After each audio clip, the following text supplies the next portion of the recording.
الحمد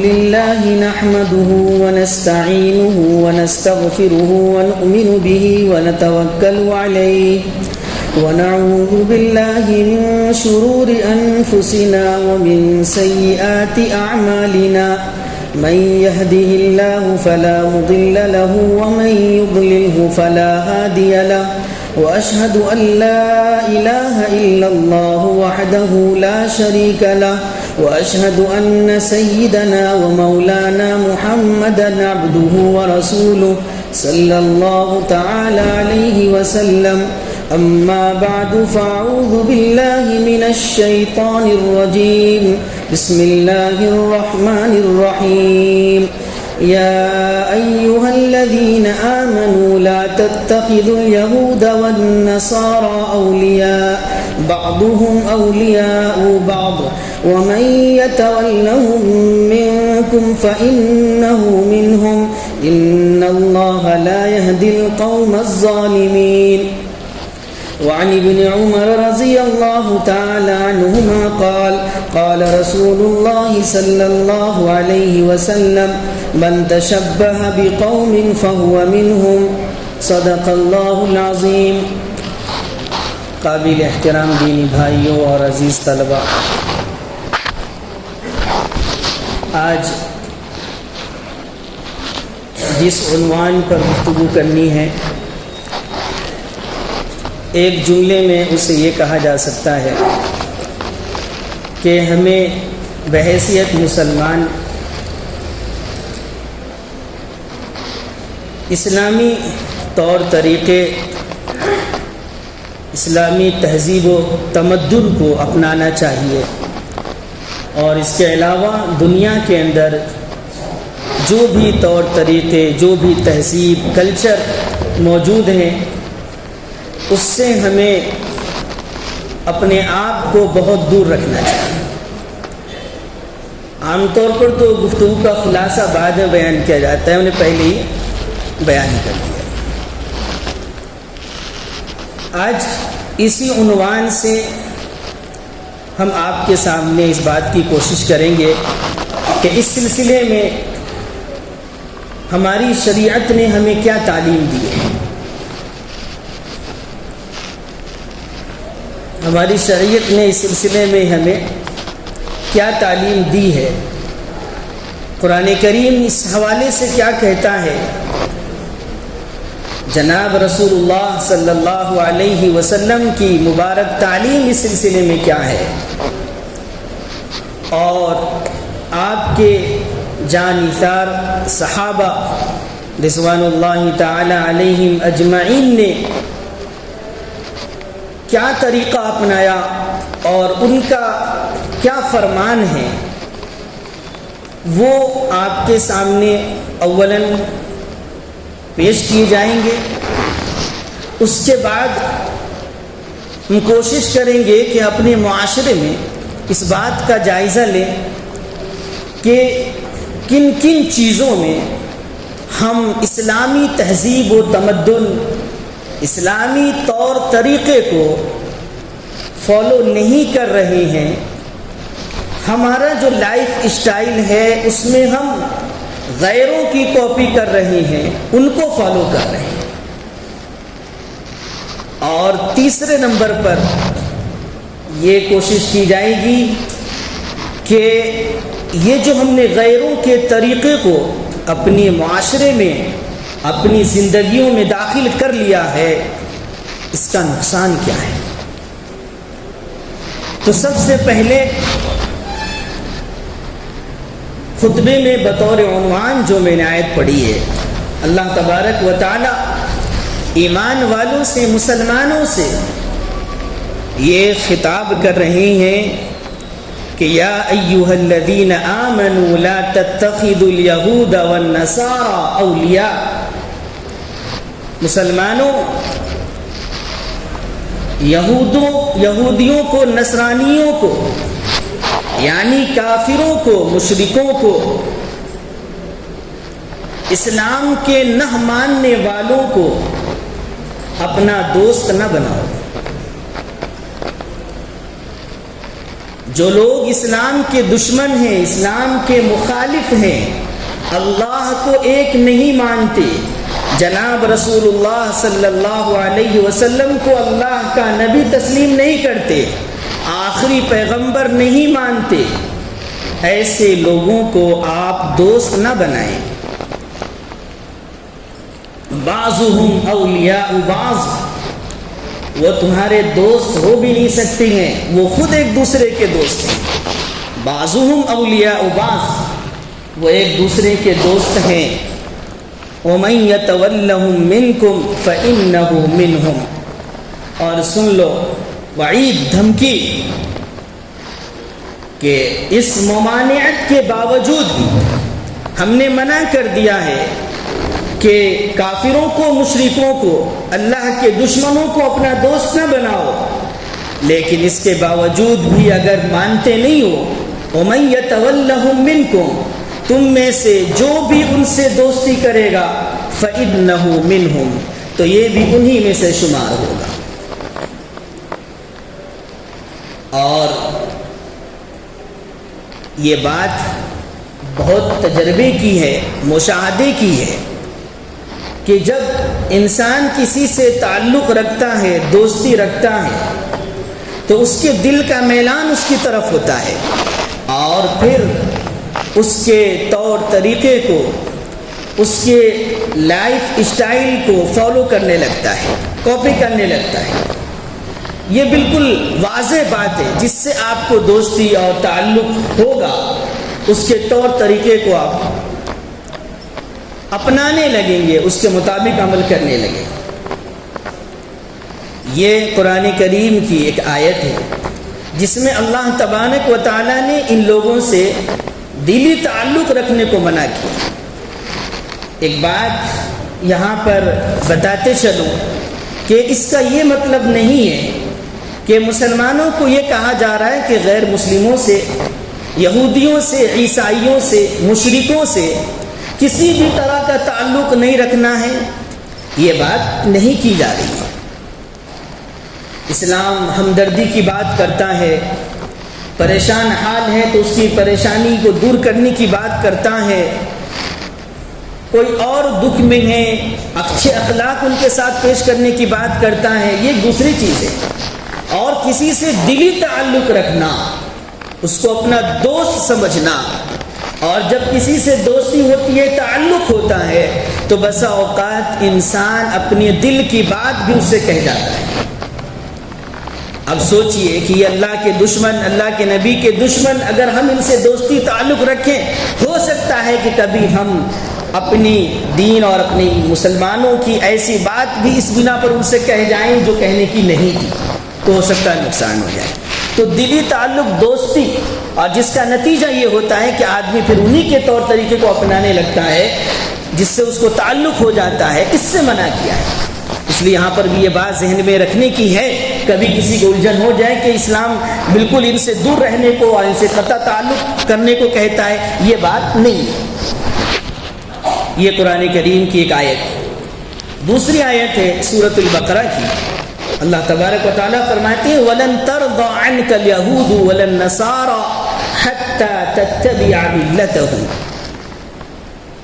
کہ یہود و نصارہ یہ تم کتنا بھی کچھ کر لو، یہ تم سے اس وقت تک خوش نہیں ہوں گے جب تک کہ تم ان کے مذہب کی پیروی نہ کر لو، یعنی دین اسلام کو چھوڑ کر یہودی بن جاؤ، عیسائی بن جاؤ، تب جا کر یہ خوش ہوں گے، باقی تم کتنا بھی کچھ کر لو یہ آپ سے خوش ہونے والے نہیں، ان کا مقصد ہے کہ آپ کے دین سے آپ کو ہٹا دیں۔ قرآن کریم کی تیسری آیت ہے، اللہ تبارک و تعالیٰ فرماتے ہیں یا ایھا الذین آمنوا لا تکونوا کالذین کفروا، ایمان والو کافروں کی طرح نہ ہو جاؤ۔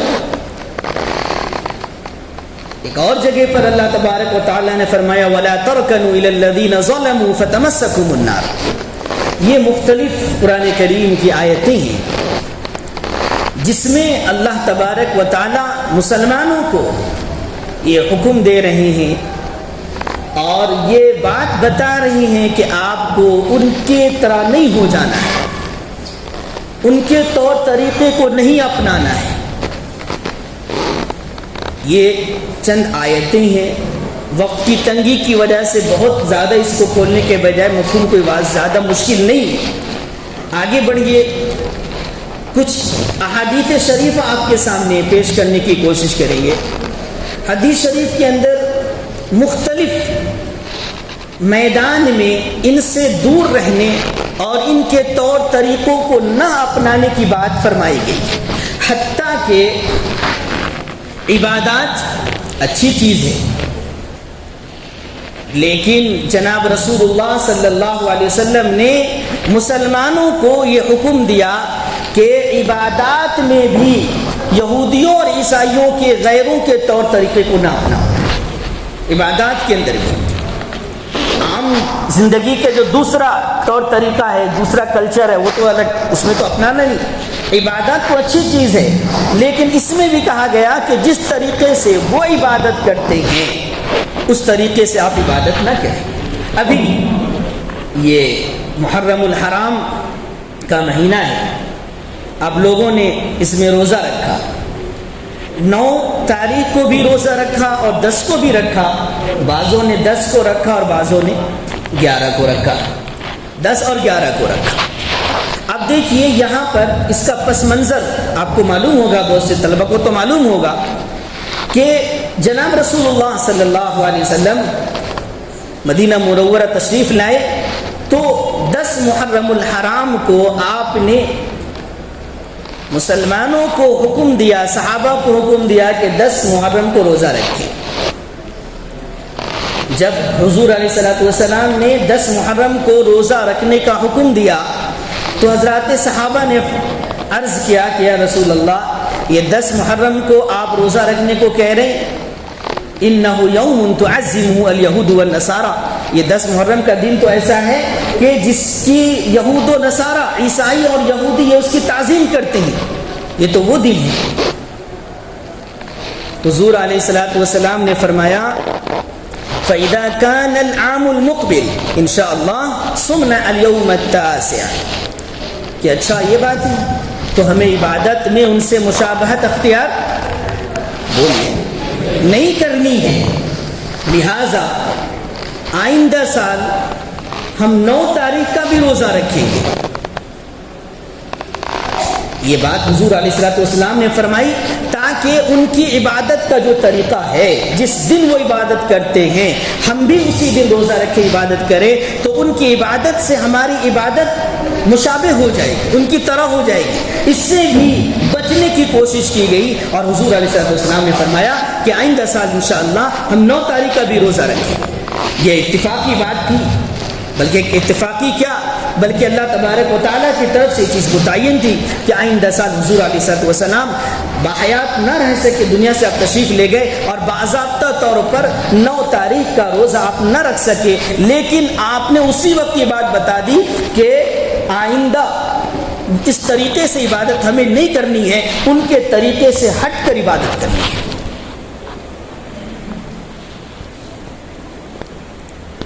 اسی طرح ایک حدیث شریف ہے کہ جس میں حضور علیہ الصلوۃ والسلام نے حضرات صحابہ سے فرمایا کہ یہودی عیسائی یہ امامہ جب باندھتے ہیں تو اس کے نیچے ٹوپی نہیں اوڑھتے، امامہ جب باندھتے ہیں تو امامے کے نیچے یہ ٹوپی نہیں اوڑھتے، لہذا مسلمانوں جب تم امامہ باندھو تو سر کے اوپر ٹوپی رکھو، پہلے ٹوپی اوڑھو، اس کے اوپر امامہ باندھو تاکہ ان سے مشابہت نہ ہو جائے، ان کا خلاف کرو۔ اور مسلمانوں میں الحمدللہ یہی عمل ہے کہ امامہ بالعموم اسی طرح لوگ باندھتے ہیں کہ اوپر ٹوپی اوڑھتے ہیں، اس کے بعد امامہ باندھتے ہیں۔ یہ دوسری حدیث رہی ہے۔ تیسری حدیث ترمذی شریف کی ہے کہ جس میں حضور علیہ الصلوۃ والسلام نے فرمایا لیس منا من تشبہ بغیرنا، کہ جو ہمارے یعنی مسلمانوں اسلامی طور طریقے تہذیب کے علاوہ دوسری قوموں کی تہذیب، اس کے کلچر کو فالو کرتے ہیں، اس کو کاپی کرتے ہیں، لیس منا، وہ ہم میں سے نہیں، ہمارا ان سے کوئی تعلق نہیں۔ وہ انہی میں سے سمجھا جائے گا جس کو وہ فالو کر رہا ہے۔ اور اس کے بعد حضور علیہ السلام نے فرمایا کہ لا تشبہوا بالیہود ولا بالنصارى، یہودیوں سے عیسائیوں سے مشابہت اختیار نہ کرو، ان کی کاپی نہ کرو، ان کے لائف اسٹائل کو فالو نہ کرو، بلکہ یہ کہا کہ فإن تسلیم اليہود الاشارۃ بالاصابع وتسلیم النصارى الاشارۃ بالکف، کہ عیسائی جب سلام کرتے ہیں تو سلام انگلیوں کے اشارے سے کرتے ہیں، دیکھ رہے میری طرف اس طرح۔ آج بھی دیکھو کہ غیروں میں ہوتا ہے اور مسلمانوں میں بھی یہ چیز آ چکی ہے۔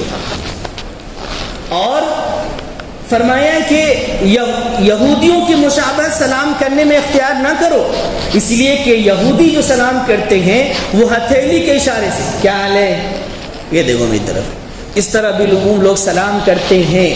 فرمایا گیا کہ ان دونوں طریقے سے بچو، انگلیوں کے اشارے سے سلام کرنا یہ عیسائیوں کا طریقہ ہے، اور ہتھیلی سے ہاتھ کے اشارے سے سلام کرنا یوں، یہ یہودیوں کا طریقہ ہے۔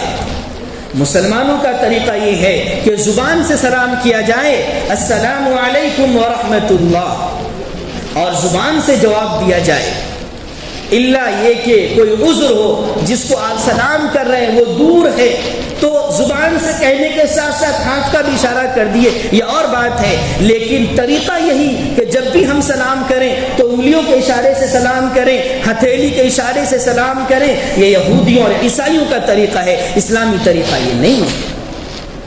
حضور علیہ السلام نے اس سے منع فرمایا۔ تو دیکھیے چند روایت آپ کے سامنے آئی، کہیں آپ کو یہ بتا رہی ہیں کہ جس طرح سے وہ عبادت کرتے ہیں اس طرح عبادت نہ کرو، جس طرح وہ امامہ باندھتے ہیں اس طرح امامہ نہ باندھو، جس طرح وہ سلام کرتے ہیں اس طرح سلام نہ کرو۔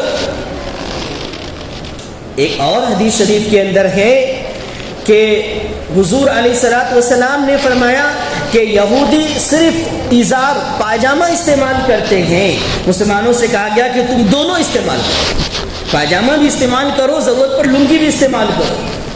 دیکھیے یہ کتنی مخالفت کی کوشش کی جا رہی ہے کہ ان کے طور طریقے سے مسلمانوں کا طور طریقہ نہ مل جائے، اور پھر نتیجہ یہ نہ ہو کہ اسلامی تہذیب، اسلامی کلچر ان کے تہذیب طور طریقے میں مل کر بالکل ختم ہو جائے، پتہ ہی نہ چلے کہ اسلامی تہذیب کیا ہے، اسلامی طریقہ کیا ہے، اسلامی کلچر کیا ہے، مسلمانوں کی شناخت کیا ہے، کس طرح سے مسلمان پہچانے جائیں گے معاشرے کے اندر کہ یہ اس طرح کرتے ہیں لہٰذا یہ مسلمان ہیں، یہ اس طرح کرتے ہیں یہ غیر ہیں، یہ فرق ختم ہو جائے گا معاشرے کے اندر سے۔ لیکن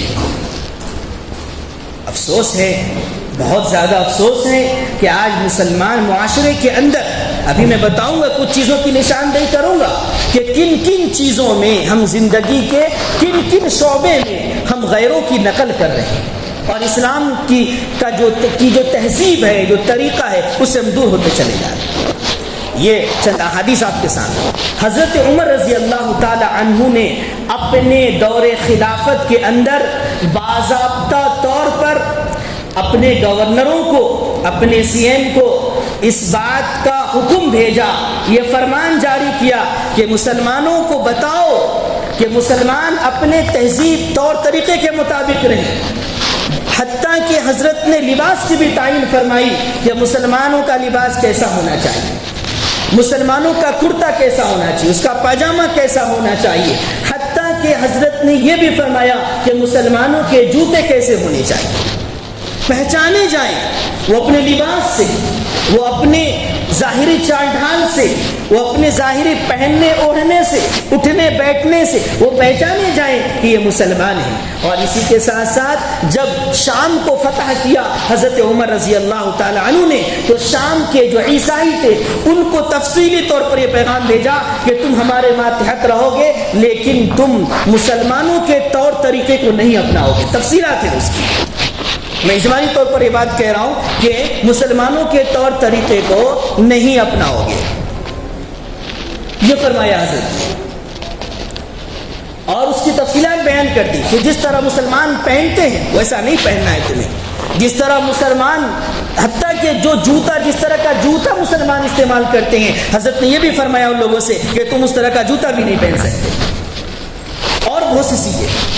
تو یہ پورا سسٹم حضرت عمر رضی اللہ تعالیٰ عنہ نے اپنے دور خلافت میں مسلمانوں کے سامنے رکھا کہ مسلمانوں کو اپنے خاص تہذیب اور طور طریقے سے رہنا ہے، جس سے صاف پتہ چل جائے یہ قوم کہیں بھی رہے پتہ چل جائے کہ یہ مسلمان ہیں۔ میرے بھائیو برا نہ مانو تو اب دیکھو اس ملک کے اندر سکھ بہت تھوڑی تعداد میں ہیں، بہت تھوڑی تعداد میں ہیں، لیکن انہوں نے اپنی تہذیب اور کلچر کو اپنایا، انہوں نے اپنے سر پر پگڑی باندھی اور انہوں نے داڑھی چھوڑنا شروع کیا۔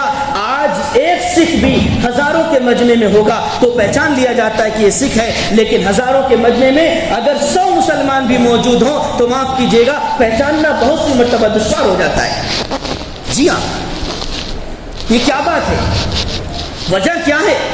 وجہ صرف اور صرف یہی ہے کہ سکھ نے اپنی تہذیب کو اپنایا، اپنے کلچر کو اپنایا، وہ جہاں کہیں بھی رہتا ہے اسے کوئی آر محسوس نہیں ہوتی کہ وہ اپنے سر پر پگڑی لپیٹے رہے، وہ داڑھی رکھے رہے، اسے کوئی آر محسوس نہیں ہوتی ہے، وہ ہر جگہ اسی طرح رہتا ہے، پہچانا جاتا ہے۔ لیکن مسلمانوں کو آر محسوس ہوتی ہے، ہم اپنے سر پہ پگڑی رکھیں گے لوگ کیا کہیں گے، ہم داڑھی بڑھائیں گے لوگ کیا کہیں گے، ہم کرتا پائجامہ پہنیں گے لوگ کیا کہیں گے، ہم مسلمانوں کے ظاہری طور طریقے اور ان کے لباس کو پہنیں گے تو ہم ہر مجلس میں نہیں جا سکیں گے، توہین ہوگی ہماری۔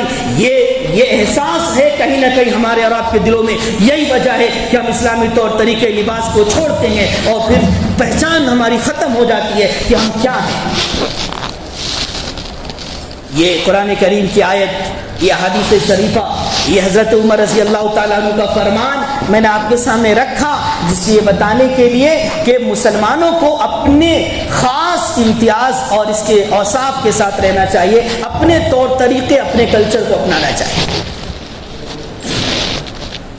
اب ذرا سا دیکھیے کہ ہم لوگ کن کن چیزوں میں بالعموم غیروں کی کاپی کر رہے ہیں۔ ہم اپنے لباس میں جب ہم لباس پہن رہے ہیں، ہم بازار میں لباس خریدنے جاتے ہیں، کیا اس سے پہلے ہم قرآن و حدیث کی روشنی میں اپنے علماء سے یہ مسئلہ معلوم کرتے ہیں، یہ بات پوچھنے جاتے ہیں کہ مجھے لباس خریدنا ہے، ہم مسلمان ہیں، مسلمانوں کا لباس کون سا ہے، کس طرح کا لباس ہم پہنے کہ ہماری مسلمانیت ظاہر ہو، کیا یہ کوئی پوچھنے جاتا ہے؟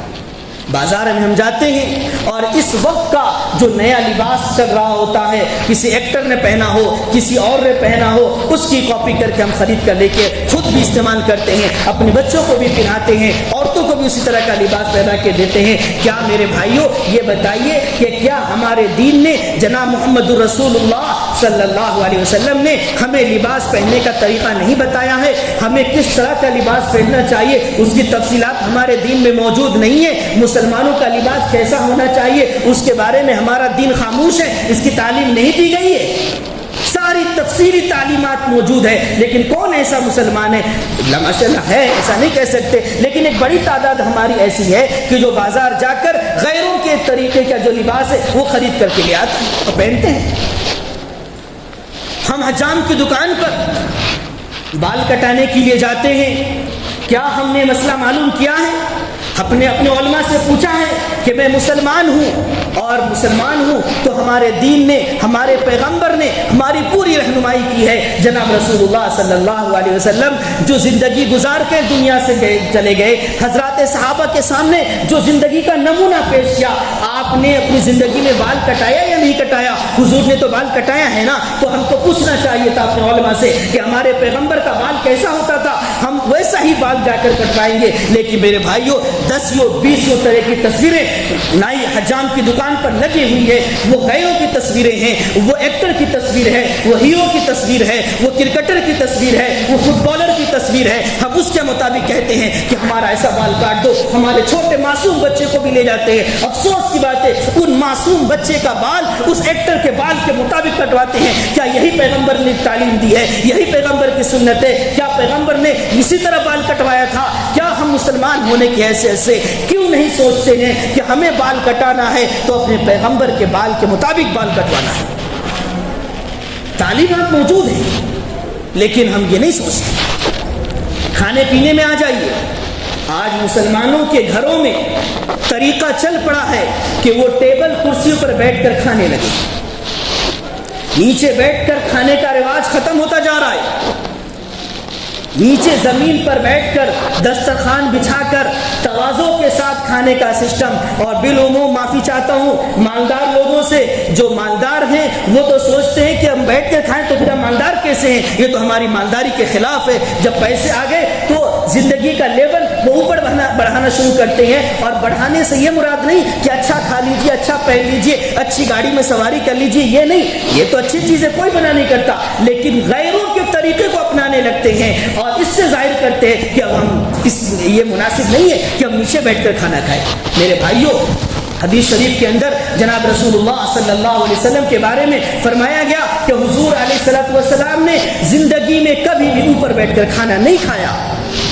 ہم اپنے گھروں میں ٹیبل لگانے سے پہلے کیوں نہیں سوچتے کہ کس کا طریقہ ہے؟ یہ یہودیوں کا طریقہ ہے, یہ عیسائیوں کا طریقہ ہے. لیکن ہم گھر میں ٹیبل پر بیٹھ کر کھانا کھاتے ہیں, نیچے بالعموم بیٹھ کر نہیں کھاتے. کسی کو عذر ہے نہیں بیٹھ پا رہے تو نمازی بیٹھ کے پڑھتے کرسی پر, ایسے لوگ کرسی پہ بیٹھ کے کھا لیے, کوئی حرج نہیں. میں عمومی بات کر رہا ہوں.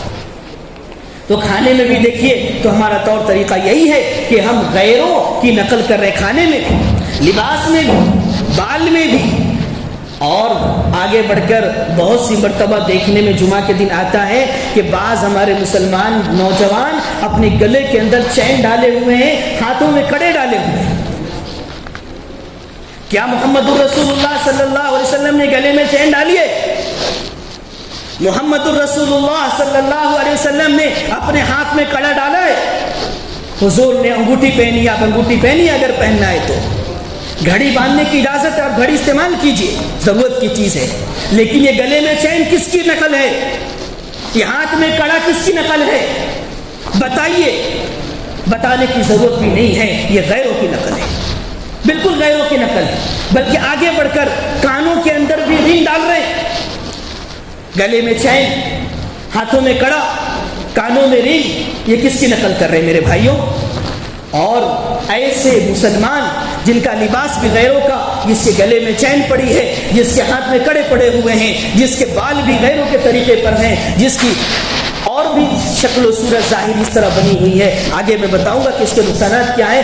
ایسے اگر کسی عام جگہ پر ہو جہاں پر ہم ان کو نہ جانتے ہو, وہ مجھے نہ جانتے ہو, آپ سوچئے کہ اگر عام جگہ پر ہو, ٹرین میں سفر کر رہے ہو, فلائٹ میں سفر کر رہے ہو, بتائیے آپ پہچان سکیں گے کہ یہ مسلمان ہیں؟ کیسے پہچانیں گے کہ یہ مسلمان ہیں؟ کافی وقت لگ جاتا ہے کہ کوئی بات ان کی زبان سے ایسی نکلے جس سے سمجھ میں آئے کہ یہ مسلمان ہے, ورنہ پورا شیپ ظاہری, پورا طریقہ, پورا یہ کہنے کے لک ان کا ایسا ہوتا ہے جس سے پتہ ہی نہیں چلتا کہ یہ مسلمان ہے یا غیر مسلم ہے. بات تو سچی ہے بالکل. میرے بھائیوں, یہ ہے, میں نے کہا نا کچھ نشاندہی کروں گا کہ اپنے بالوں میں بھی غیروں کی نقل, کھانے پینے میں غیروں کی نقل, لباس میں غیروں کی نقل, اسی طرح سے اور یہ پہننے اوڑھنے میں, اور اسی طرح سے بات چیت کرنے میں, زبان میں, سب میں غیروں کی نقل کر. کیا ہمارے معاشرے میں ایسے لوگ نہیں ہیں جو انگریزی بولنے کو فخر سمجھتے ہیں؟ انگریزی بولنا چاہیے اور سیکھنا بھی چاہیے, مگر اس کی ضرورت پر بولیے. جہاں ضرورت ہے وہاں بولیے, جہاں ضرورت ہے وہاں استعمال کیجیے, اعلیٰ سے اعلیٰ تعلیم حاصل کیجیے. لیکن جہاں ضرورت نہیں ہے وہاں پر ہمیں اپنی زبان بولنی چاہیے, وہاں پر ہمیں اردو زبان استعمال کرنی چاہیے. یہ ساری چیزیں کیا ہے؟ یہ ذہنی غلامی ہے, یہ مرغوبیت ہے. ہم یہ سمجھ رہے ہیں کہ جب تک ہم نے ان کے طور طریقے کو نہیں اپنایا ہم ترقی کیسے کر سکتے. حضرت شیخ الاسلام مولانا مفتی تقی عثمانی صاحب زیدہ مجدوم, پڑوسی ملک کے, بلکہ پڑوسی ملک کے نہیں, کوئی مبالغہ نہ ہوگا کہ یہ کہہ دیا جائے کہ پورے عالم اسلام کی اس وقت سب سے عظیم شخصیت ہے. حضرت فرما رہے تھے کہ ایک مرتبہ فلائٹ میں سفر کر رہا تھا تو ایک صاحب الٹے ہاتھ سے, بائیں ہاتھ سے پانی پینا شروع کر. یہ بھی ذہن رکھیے گا, بالعموم پینے کی چیز آج کل لوگ بائیں ہاتھ سے پی رہے ہیں. میں تو نوجوانوں کو بہت دیکھتا ہوں, پانی کا گلاس بائیں ہاتھ میں ہوتا ہے, کوئی مشروب ہوتا ہے, دوسرا جوس ہے, کوئی اور چیز ہے, بائیں ہاتھ میں لے لیتے ہیں اور بائیں ہاتھ سے پیتے ہیں. میرے بھائیوں, اسلام نے دائیں اور بائیں ہاتھ کی تقسیم کی ہے. ان اللہ یحب التیامن ان اللہ یحب التیامن حتی التنعل والترجل، کہ کندھا بھی کرو تو دائیں طرف سے کرو، جوتے پہنو تو پہلے دائیں پیر میں ڈالو. یہ تقسیم کی ہے اسلام نے ہاتھوں کی کہ اچھے کام دائیں ہاتھ سے کیے جائیں، برے کام گندے کام بائیں ہاتھ سے کیے جائیں. اب سوچئے یہی بائیں ہاتھ ہے، اس سے لوگ استنجا بھی کرتے ہیں اور اسی بائیں ہاتھ سے پانی بھی پی رہے. کیا یہ تہذیب کہو کہ گندگی کہو؟ مجھے تو یہ دماغ کی گندگی نظر آتی ہے کہ اسی ہاتھ سے استنجا کر رہے ہیں اور اسی ہاتھ سے پانی کا گلاس لے رہے ہیں، تو یہ تو گندگی ہوئی نا. یہ تہذیب کون سی ہوگی؟ بڑی افسوس کی بات ہے. کس کس چیزوں کو لوگ معیار بنا لیتے ہیں. بس معیار یہ ہے کہ مغرب کیا کر رہا ہے، بس امریکہ والے کیا کر رہے ہیں، لندن والے کیا کر رہے ہیں، بس وہ کر لینا ہے. تو وہ شخص بائیں ہاتھ سے پانی پی رہا تھا. حضرت نے فرمایا کہ بھئی بائیں ہاتھ سے پانی کیوں پی رہے ہو؟ مسلمان ہو، ہمارے دین نے کہا ہے دائیں ہاتھ سے پانی پینا چاہیے. تو کیا جواب دیتا ہے؟ تم عالموں کو بس یہی سب چیز سمجھ میں آتی ہے، تم ترقی کی راستے میں رکاوٹ ہو، تم چاہتے نہیں ہو کہ لوگ ترقی کر سکیں. حضرت نے فرمایا سنجیدگی کے ساتھ کہ بھائی ذرا بتا دو کہ وہ کون سی ترقی ہے جو بائیں ہاتھ سے پانی پئیں گے تو ہو جائے گی اور دائیں ہاتھ سے پئیں گے تو نہیں ہوگی. اب دماغ اس کا ٹھکانے پہ آ گیا. یعنی آنکھ بند کر کے علماء جب دینی باتیں کرتے ہیں تو لوگ شاید یہ سمجھتے ہیں کہ یہ اپنے گھر سے مسئلے بیان کریں. بھائی اپنے گھر سے کیوں مسئلے بیان کریں گے؟ علماء جب منبر پر بات کرتے ہیں تو وہ قرآن و حدیث کی باتیں کرتے ہیں. میرے بھائیو، تو یہ بھی کہنا چاہ رہا تھا کہ یہ بھی چیز آ گئی کہ کھانے پینے میں بھی بہت زیادہ غیروں کی نقل کریں. اب وقت تو زیادہ ہی ہو گیا، مجھے اس کو ختم کرنا ہے یہ کہہ کر کہ یہ نشاندہی میں نے کر دی کہ کن کن چیزوں میں ہم غیروں کے طریقے کو اپنا رہے ہیں. اب دیکھیں اس کا نقصان کیا ہے، وہ 2-3 منٹ میں بات ختم کرتا ہوں. اگر ہم غیروں کے کلچر کو، ان کے تہذیب کو فالو کریں گے تو اسلام کی جو ظاہری امتیاز، جو شان شوکت ہے، جو طور طریقہ ہے، وہ ان کے ساتھ مل جائے گا اور اسلام کے طور طریقے میں اور غیروں میں کوئی فرق باقی نہیں رہے گا. اور کل کو ہماری نسل آنے والی وہ انہی کے طور طریقوں کو سمجھے گی کہ یہی اسلامی طور طریقہ ہے، کیونکہ ان کے ساتھ بلکہ ابھی بھی یہی سمجھ رہے ہوں گے کیونکہ طریقہ مل چکا ہے.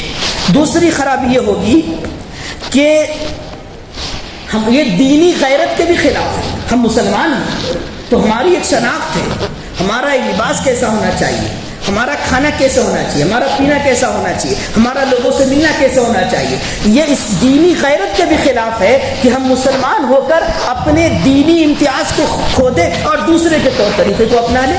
تو یہ غیرت دین کے بھی خلاف. اور تیسری چیز یہ ہے کہ کافروں کے طور طریقے کو جب ہم اپنا رہے ہیں، فالو کر رہے ہیں، اس کا مطلب یہ ہے کہ ہم ان کو اپنا بڑا مان رہے ہیں اور ہم اپنے آپ کو ان کے تابع کر رہے ہیں. یہی تو ہوا نا، یا اس کے کوئی خلاف ہوگی؟ جب کسی کے طور طریقے کو ہم اپنا رہے ہیں اس کا مطلب تو یہی ہوا کہ وہ بڑے ہیں اور ہم ان کے تابع بن رہے ہیں، ان کے پیچھے چل رہے ہیں، ان کے طریقے کو اپنا رہے ہیں. یہ اپنے آپ کو ذلیل کرنا ہے. اسلام نے اس سے منع کیا ہے. الاسلام یعلو ولا یعلا، اسلام غالب رہے گا، اسلام پر کوئی غالب نہیں ہو سکتا. اس کے بھی خلاف ہے. اور چوتھی چیز یہ ہے کہ اسلامی تہذیب کے مذاق کی نوبت آ جائے گی. اگر ہم یہی طور طریقہ ان کا اپناتے رہیں تو ایک وقت آئے گا کہ اسلامی تہذیب اور کلچر کی اہمیت ہمارے دلوں سے نکل جائے گی اور پھر ہم ان کو مذاق بنانے لگے. اور بلکہ بنا رہے ہیں. داڑھی کیوں نہیں رکھتے؟ آج کا ایک دور ہے کہ چھوٹی چھوٹی داڑھی رکھنے کا رواج چل پڑا ہے. یہ کسی ایکٹر نے رکھا ہوگا تو آج ہمارے نوجوان چھوٹی چھوٹی داڑھی رکھ رہے ہیں، خوشی سے رکھ رہے ہیں. لیکن جناب رسول اللہ صلی اللہ علیہ وسلم کی داڑھی کیسی تھی اس کے مطابق رکھ رہے ہیں. کیوں؟ اس لیے کہ اہمیت نہیں ہے اس کی. ایک وقت یہ آئے گا کہ اسلامی طور طریقے کو جو ہم چھوڑتے جائیں گے تو ایک وقت آئے گا کہ ہم داڑھی ٹوپی والے کا مذاق اڑانے لگیں گے جو اسلامی کلچر اور تہذیب ہے. اور کسی بھی دین کی چھوٹی سی چھوٹی بات کا مذاق اڑانا یہ کہاں تک لے جائے گی؟ یہ بہت خطرناک چیز ہے. اور پانچویں چیز یہ ہے کہ اسلامی احکام کو جاری کرنے میں بھی بہت سی مرتبہ دشواری آئے گی. جیسے میں نے کہا کہ ایک آدمی مسلمان ایسا ہے جس کے بال بھی غیروں کے طریقے پر ہیں، لباس بھی غیروں کے طریقے پر، چہرے پر داڑھی نہیں ہے یا ہے تو ایسی نہیں ہے جو محمد الرسول اللہ صلی اللہ علیہ وسلم کی داڑھی تھی، بلکہ داڑھی کے بارے میں بھی حضور علیہ الصلوۃ والسلام نے فرمایا قصوا الشوارب، مونچھوں کو کاٹو، وعفوا اللحا، اور داڑھی کو بڑھاؤ۔ یہ داڑھی کو بڑھانے کو کہا گیا، کیوں؟ اس لیے کہ مشرکین اور جو یہود و نصارہ تھے یہ یا تو داڑھی نہیں رکھتے تھے یا چھوٹی چھوٹی داڑھی رکھتے تھے، اس لیے کہا گیا کہ ان کی مخالفت کرو اور داڑھی بڑھاؤ۔ لیکن آج وہی ہو رہا ہے کہ مسلمان نوجوان کو ہوش سے اب کوئی نیا طریقہ چل پڑا ہے، یقیناً فیشن کی دنیا میں، کہ چھوٹی چھوٹی داڑھی رکھ رہے ہیں، لیکن محمد الرسول اللہ نے داڑھی کیسی رکھی ہے وہ انہیں سمجھ میں نہیں آ رہا۔ تو آپ سمجھیے کہ ایک مسلمان سر کے بال بھی اسلامی نہیں، لباس اسلامی نہیں، چہرے پر داڑھی نہیں، گلے میں چین پڑی ہوئی ہے، ہاتھ میں کڑا ہے، اور اس طرح اگر کسی جگہ پر خدا نہ خواستہ سفر میں کہیں اور اس کی وفات ہو جاتی ہے، کوئی حادثہ ہو جاتا ہے، بتائیے کیسے وہ معلوم کریں گے کہ مسلمان ہیں؟ ان کی نماز جنازہ پڑھی جائے اور ان کو مسلمانوں کے قبرستان میں دفن کیا جائے، کیسے پتہ چلے گا؟ اسلامی احکام کو جاری کرنے میں دشواری ہوگی، ہم معمولی سمجھتے ہیں۔ کوئی تو علامت ہمارے چہرے پر ظاہر ہونا چاہیے، ہمارے جسم پر ظاہر ہونی چاہیے، جس سے پتہ چلے کہ بھائیو ہم مسلمان ہیں۔ اللہ تبارک و تعالیٰ سے دعا کرتا ہوں کہ جو بات میں نے عرض کی ہے کہ اللہ پاک ہمیں سب کو سمجھ دے کہ اللہ پاک نے جو دین دیا ہے، ایک تہذیب ہمیں دی ہے، اسلامی طریقہ دیا ہے، تمدن دیا ہے، اس اور ہمارے پیغمبر نے جو کچھ اپنی زبان سے کہا، اپنے عمل کے ذریعے سب کچھ کر کے بتایا، کیوں ہم اس کو فالو نہیں کر رہے؟ وجہ کیا ہے یہ میری سمجھ میں نہیں آتا۔ کیا ہم اپنے مسلمان ہونے پر فخر نہیں کرتے ہیں؟ کیا ہمیں یہ احساس نہیں ہے کہ اللہ پاک نے مسلمان بنا کر بہت بڑے اعزاز سے ہمیں نوازا ہے؟ پھر ہم کیوں اسلامی تہذیب اور کلچر کو نہیں اپنا رہے ہیں؟ یہ بات ہماری سمجھ سے باہر ہے۔ اب میں اپنی بات کو، ہمارے دو بہت بڑے شعر کی دنیا میں ایسے لوگ گزرے ہیں، انہوں نے اس منظر کو دیکھیں کس طرح سے اپنے اشعار میں کہا ہے کہ شور ہے ہو گئے دنیا سے مسلمان نابود، وضع میں شور ہے ہو گئے دنیا سے مسلمان نابود، ہم یہ کہتے ہیں کہ تھے بھی کہیں مسلم موجود، وضع میں تم ہو نصارہ تو تمدن میں ہنود، وضع میں تم ہو نصارہ تو تمدن میں ہنود، یہ مسلمان ہیں جنہیں دیکھ کر شرمائے یہود، یوں تو سید بھی ہو مرزا بھی ہو افغان بھی ہو تم سبھی کچھ بھی ہو، بتاؤ تو مسلمان بھی ہو۔ اور پھر اکبر الہ آبادی نے کہا تم شوق سے کالج میں پڑھو پارک میں پھولو، تم شوق سے کالج میں پڑھو پارک میں پھولو، جائز ہے غباروں میں اڑو چرخ پہ جھولو، پر ایک سخن بندے عاجز کا رہے یاد، اللہ کو اور اپنی حقیقت کو نہ بھولو۔ میرے بھائیوں، اسلام تعلیم کے میدان میں آپ کو آگے بڑھنے کہتا ہے، اچھا سے اچھا پہننے کی اجازت دیتا ہے، اچھے سے اچھا کھانے اور اچھے سے اچھے سواری کی اجازت دیتا ہے، لیکن کہتا ہے کہ مسلمان بن کر یہ سب کرو، دوسروں کے تہذیب اور طریقے کو نہ اپناؤ ورنہ اپنا امتیاز کھو دو گے۔ کل کو ہماری آنے والی نسل یہ فرق نہیں کر سکے گی کہ اسلامی طور طریقہ کیا ہے اور غیروں کا طور طریقہ کیا ہے۔ اللہ تبارک و تعالی ہمیں اور آپ سب کو ان باتوں پر عمل کی توفیق بخشے۔ آمین۔ وآخر دعوانا الحمدللہ رب العالمین۔